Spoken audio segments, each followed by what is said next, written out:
Hello everyone, welcome back my channel. अगर आपने इस स्टोरी के पहले के एपिसोड नहीं देखे हैं तो मैं आपको सजेस्ट करूंगी कि आप पहले उन्हें देख लीजिए, जिनका लिंक आपको आई बटन में मिल जाएगा। और अगर ये स्टोरी आपको पसंद आ रही है तो please subscribe my channel, bell button and like भी कर दीजिएगा एक। तो चलिए बिना देरी किए शुरू करते हैं अपनी स्टोरी का एक्सप्लेनेशन। कोच माँ विंग से कहती हैं, तुमने संग की सच्चाई मुझे क्यों नहीं बताई, और अपने मोबाइल में एक क्लिप सबको दिखाती हैं। इसमें संग और विंग रेस्ट करते हुए रेस को स्किप कर रहे थे। कहती हैं कि तुम जैसे चीटरों के लिए मैंने पहले से ही ड्रोन से नज़र रखी हुई थी और तुम दोनों को स्टेडियम की 10 लैप का चक्कर लगाना है। दोनों जब 10 लैप्स का चक्कर कंप्लीट कर कर आते हैं तो वैनली उनको ड्रिंक देते हुए बोलता है, तुम मेरे बड़ी हो, और अपनी फ्रेंडशिप की निशानी के तौर पे उसे एक पपी टॉय देता है और कहता है, मैं पूरी दुनिया जहान की कसम खा के कहता हूँ कि इस जन्म में, अगले जन्म में, हर जन्म में तुम मेरे भाई हो। और ये सुनकर दोनों ही शॉक्ड हो जाते हैं और वैनली वहाँ से चला जाता है। संग को वो टॉय बहुत अच्छा लगता है और वो उससे खेलते हुए विंग से बातें करने लगती है। बट इधर विंग उसकी तरफ देखते हुए उसकी क्यूट से फेस पे खो जाता है और संग की किसी बात का जवाब नहीं देता। तभी संग उसके फोरहेड पे टिक करते हुए उसकी सेंस में वापस लाती है और विंग एम्बैरस होते हुए बोलता है, क्या स्टूपिड जैसी हरकतें हैं, तुम कितनी स्टूपिड हो, और उसके फोरहेड पे हिट करता है। तभी विंग को मेघना का कॉल आता है और वो कॉल पिक नहीं कर रहा होता है। तो संग कहती है, हाँ तुम मेरे आगे क्यों पिक करोगे, ठीक है मैं यहाँ से जा रही हूँ, मैं तुम्हें डिस्टर्ब नहीं करूँगी। और विंग उसे कहता है, ठीक है जा रही हो तो ये बैग भी लेकर जाओ। संग नाराज होते हुए वहाँ से चली जाती है। ड्रोन पहुँच के संग ये सोचती है, विंग अगर मेघना के साथ डेट पे गया है तो वो इतनी परेशान क्यों है, उसे तो खुश होना चाहिए क्योंकि वो उसकी अच्छी फ्रेंड है। और ये सोचकर वो खुश होने का ट्राई करती है। लेकिन तभी विंग ऑडिन लेकर आ जाता है और ऑडियंस को देखकर संग कहती है, तुम्हें याद था तुम मेरे लिए लेने गए थे। तो विंग कहता है, हाँ मुझे बिल्कुल याद था और मैं तुम्हारे लिए लाया हूँ, और उसे अपने हाथों से वो ऑडिन खिलाता है। संग जब उसे ऑडिन खिलाने की ट्राई करती है तो विंग कहता है, रुको मुझे तुमसे एक और बात करनी है। अपनी शर्ट निकालकर संग को दिखाते हुए बोलता है कि पता नहीं मेरी शर्ट पे कलाकारी किसने की है। इस पे संग कहती है, ओ हाँ ये किसने बनाया है। तो विंग कहता है, जरूर किसी पिग्गी हेड ने ही बनाया हो। जिस पे संग कहती है, मैं नहीं तुम पिग्गी हेड हो, और उसकी छुरी पकड़ी जाती है। और विंग कहता है, नहीं तुमने तो पिग्गी हेड नहीं कहा था, लेकिन जिसने भी बनाया है मुझे पसंद है। और दोनों हंसते मुस्कुराते हुए ऑडिन खाते हैं। नेक्स्ट डे जब विंग सो रहा होता है तभी संग को कोच माँ का कॉल आता है, मुझे यूनिवर्सिटी में आके मिलो। और जब संग कोच माँ से मिलने यूनिवर्सिटी जाती है तो वहाँ को सू भी होती हैं। संग को पहचान लेती हैं और कोच माँ को पता चल जाता है कि संग एक लड़की है। वो संग को अपने ऑफिस बुलाकर बहुत डांटती हैं। संग उन्हें बहुत समझाने की कोशिश करती है कि ये उसने जानबूझ के नहीं किया है और हालात ऐसे थे कि उसे ये सब करना पड़ा। पर कोच माँ उसकी कोई बात नहीं सुनती और कहती हैं कि वो उसकी इन्फॉर्मेशन सुपीरियर को देंगी और अभी उसे किसी को कुछ कहने की ज़रूरत नहीं है और उसे पनिशमेंट तो मिलेगा ही और उसे ल्यूयोंग यूनिवर्सिटी से भी जाना पड़ेगा। ये सब सुनकर संग बहुत दुखी होती है और जब कोच माँ सबका रिजल्ट देने आती हैं तो विंग नोटिस करता है कि संग बहुत ज़्यादा दुखी और अपने आप में गुम है।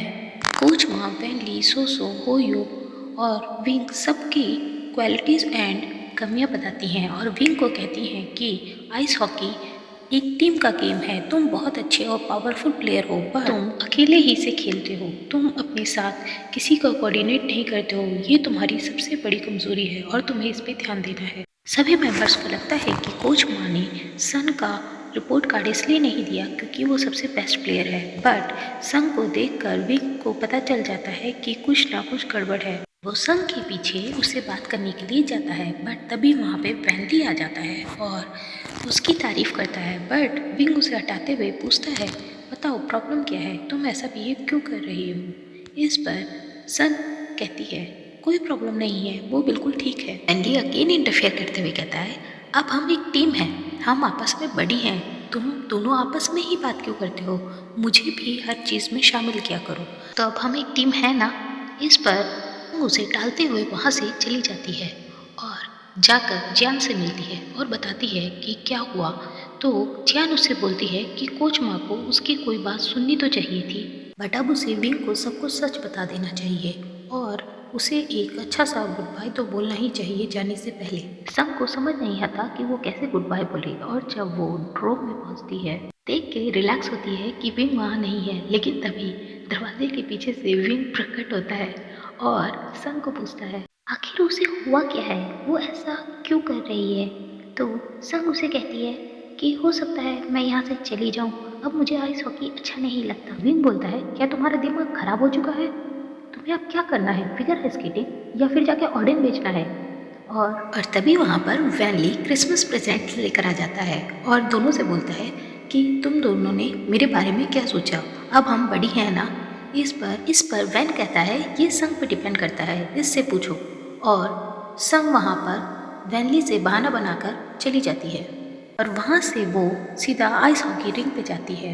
वो वहाँ बिताए हुए अपने हर एक पल को याद करती है और विंग के साथ अपने बिताए हुए पलों को याद करके मुस्कुराती है और विंग को वहाँ इमेजिन करके वो मुस्कुराती है। लेकिन अगले ही पल उसे एहसास होता है कि विंग वहाँ नहीं है और उसे ऐसे दुखी हालात में देखकर कोच माँ को भी बुरा लगता है।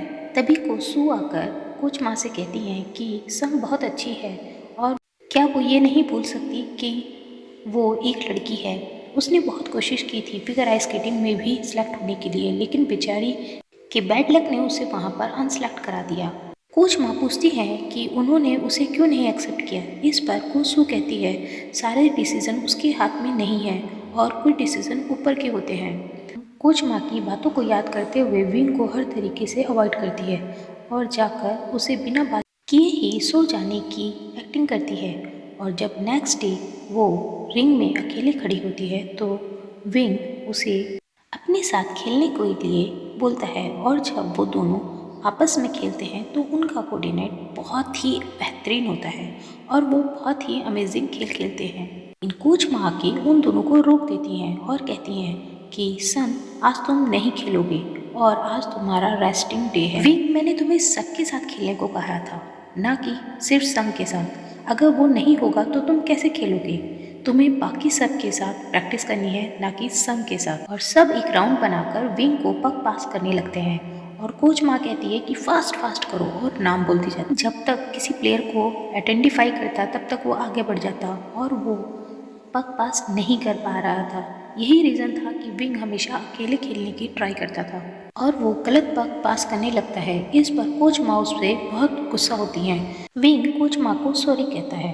इसके बाद संग विंग को आके कहती है कि उसे दूसरों के साथ भी प्रैक्टिस करना चाहिए क्योंकि शायद वो कल ना हो। विंग उसका फेस अपने हाथों में लेके कहता है हम दोनों कितना अच्छा खेलते हैं, मुझे दूसरों की कोई परवाह नहीं, पर तुम सिर्फ मेरे लिए हो, मैं किसी और के साथ कोऑर्डिनेट क्यों करूं। इस पर संग उसे टोकती है, लेकिन अगर मैं तभी विंग उसे अपनी तरफ खींचते हुए बोलता है मैं तुम्हें वार्निंग देता हूँ, तुम सिर्फ मेरे लिए हो, मेरी परमिशन के बिना तुम कहीं नहीं जा सकते। संग जब इस पर शर्मिला सा मुस्कुराती है तो विंग खुद ही एम्बेरस होकर पीछे हट जाता है। बट अगले ही पल वो पूछता है तुम्हारा आंसर क्या है। इस पर संग कहती है किस बारे में। विलियम के फ्रेंडशिप ऑफर के बारे में। क्या वो उसे ट्रस्ट नहीं करता या फिर वो सिर्फ उसी को ट्रस्ट करता है। विंग को अपने इतने पास देखकर संग बहुत ज़्यादा अनकंफर्टेबल हो जाती है और वहाँ से भागते हुए कहती है तुम्हें जाके प्रैक्टिस करनी चाहिए वरना कोच माँ तुम्हें नहीं छोड़ेंगी। और सीधा रूम पहुँचती है और विंग के बारे में सोचने लगती है ये इतना बॉसी क्यों है। और विंग का फैला हुआ सामान देखकर विंग के सारे कपड़े समेट कर अलमारी में रखती है। अलमारी में विंग का ब्लैक स्वेटर देखकर उसे ब्लैक थ्रेड वाला दिन याद आता है और वो वहाँ से।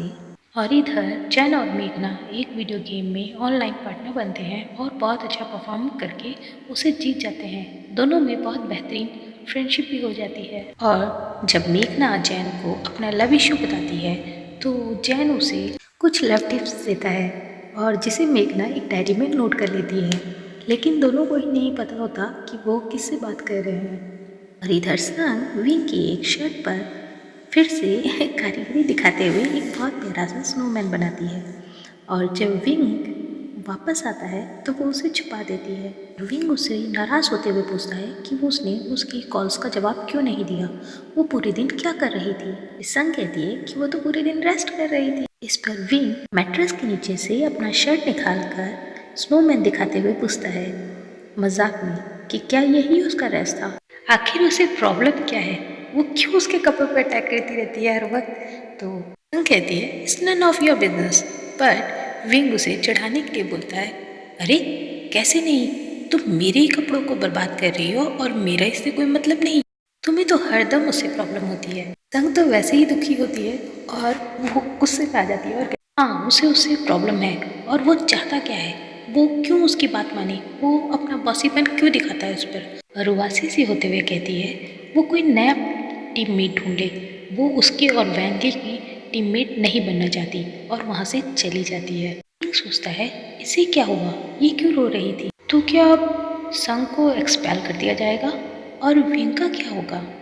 तो इसी कहानी के ट्विस्ट एंड टर्न में मिलते हैं नेक्स्ट एपिसोड में। Till then bye, take care.